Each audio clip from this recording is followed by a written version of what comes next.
il y avait un petit avant, il y avait un grand, où il y avait plein des carpes. Et nous, on avait une petite prairie qui arrivait aussi donc de la carrière qui était ouverte avec Marc, début qu'il a ouvert ça. Donc il y avait le ruisseau qui allait dans le premier étang, quand il faisait du lavage de gravillon, donc l'eau était plus sale, et le deuxième étang, donc c'était plus propre, et c'est là qu'il y avait des carpes, parce que dans notre prairie qu'on louait à Marc, c'était mon demi-père, ma mère s'est mariée, et il adorait aller dans la prairie, et les vieux aimaient bien mettre de l'eau pour, disons, faire pousser l'herbe. Et puis quand il desséchait donc ces ruisseaux-là, on trouvait des carpes, des grosses carpes. On les mangeait même pas à l'époque, c'est pas la campagne, c'était du lard.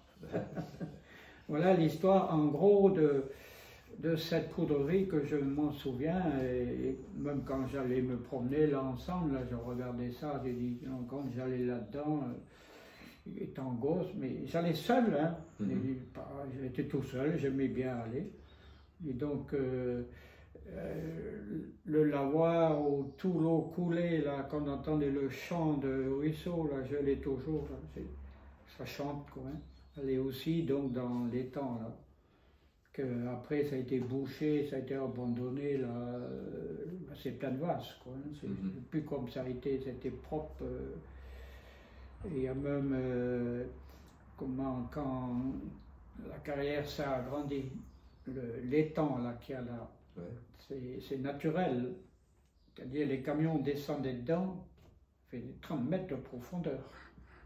Et quand il a arrêté donc des pots de bilan, ça a été après donc exproprié toute la vallée du Costour, donc pour garder les espaces verts, les poumons verts du Costour. Et dans ces grands étangs-là, il y a des poissons, ça vient naturel. Et le notaire Pagnou, qui donc travaillait chez Moncaire, un jour il venait nous voir, histoire de prendre un petit coup, là, les voisins. Là. Et puis il me dit, figure-toi, j'ai failli me noyer. J'ai fait un radeau avec des palettes, et puis je suis parti dans l'étang. Et il a failli renverser, qu'il me dit. J'ai dit, t'es pas bien, toi? Je lui ai dit, il y a 30 mètres là. Il a failli renverser. Parce qu'au début, c'était un gosse. Je le voyais en vélo aller vers le lavoir avec des branches derrière. Quand c'était sec, ça faisait la poussière. Il allait au lavoir avec il pataugeait dans l'eau, tu te rappelles pas? Le bruit, qu'est-ce qu'il fait ça? Je regarde. Comme je pompais l'eau, là, des fois, là, j'ai dit, mais t'es pas bien, tu dans la réserve, et tu vas te noyer, là. Je lui ai dit, faut pas aller là. Mais il aimait bien, il n'était pas bien dans sa tête, des fois, parce qu'il avait... D'ailleurs, il s'est pendu, là, chez lui. Là. Parce que il n'était pas bien, là, il avait toujours ses médicaments, là, quand il était à l'étude, il fallait qu'il... C'était dans la tête, quoi. Comme ça qu'il est parti. Il était un bon voisin. Mais lui, l'histoire, quand je lui dis, au fait, tu connais l'histoire du Costour, tout ça là, non. Alors je lui ai appris un petit peu ce que j'ai vu, hein, étant gosse. Hein. Mais après, non, je ne suis plus intéressé parce que je ne pouvais plus marcher ni rien. Donc voilà. En gros, ce que je sais de ce truc de béton, là, qui est toujours là d'ailleurs, je ne sais pas s'il y a du sable dedans, il doit rester un fond, je pense, je ne sais pas. Peut-être de la poutre, c'est peut-être de la poutre, il y a qu'à mettre le feu dedans. Oh ben, les Allemands, ils auraient voulu récupérer ça. Hein. Ça a été saboté, heureusement, parce qu'ils auraient produit des...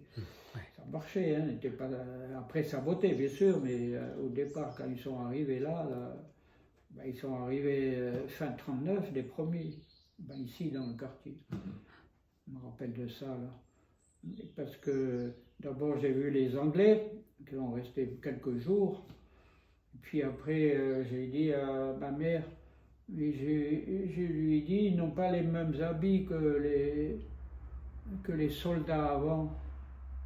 Elle m'a dit, c'était des boches. On appelait ça les frigolins, les chleux. Nous, étant gosses, on les insultait. Je me rappelle, Loulou Collin, mon cousin plus jeune, 5 ans plus jeune que moi, c'est le plus jeune de la famille Collin.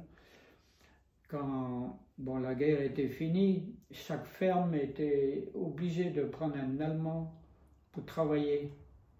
Nous, donc, on avait un Allemand, c'était son métier, secrétaire. Il était toujours bien habillé.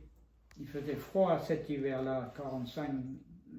On vivait dans une baraque avec des lattes comme ça, entre jours, là, on gelait dedans, pas de chauffage. Il y avait un petit fourneau allumé pour cuisiner au bois.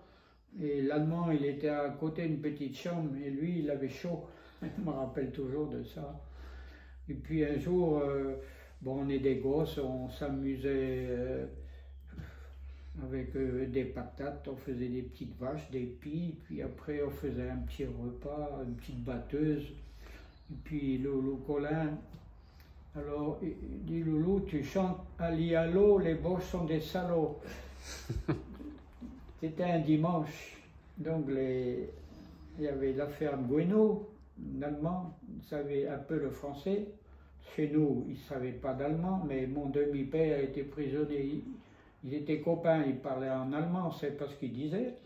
Et chez Collin, il y avait aussi un Allemand. Donc le dimanche, ils avaient le droit de sortir l'après-midi de telle heure à telle heure. Ils avaient une capote inscrite sur le dos, grand prisonnier de guerre. Il est obligatoire de mettre ce gros vêtement-là, mais c'était chaud pour eux, quoi. Et lorsque Loulou, il a chanté Ali Allo, et puis il répétait toujours la même chose, les Allemands, ils rigolaient au fond. C'est des souvenirs, l'après-guerre, comme quoi la paix, ça y est. Ça a été, disons, des souvenirs de ça, de mon cousin, là, quand je répétais ça, je disais ça, il savait dire que ça, il était petit. Voilà, à peu près. Les arbres, c'est à l'envers qui sont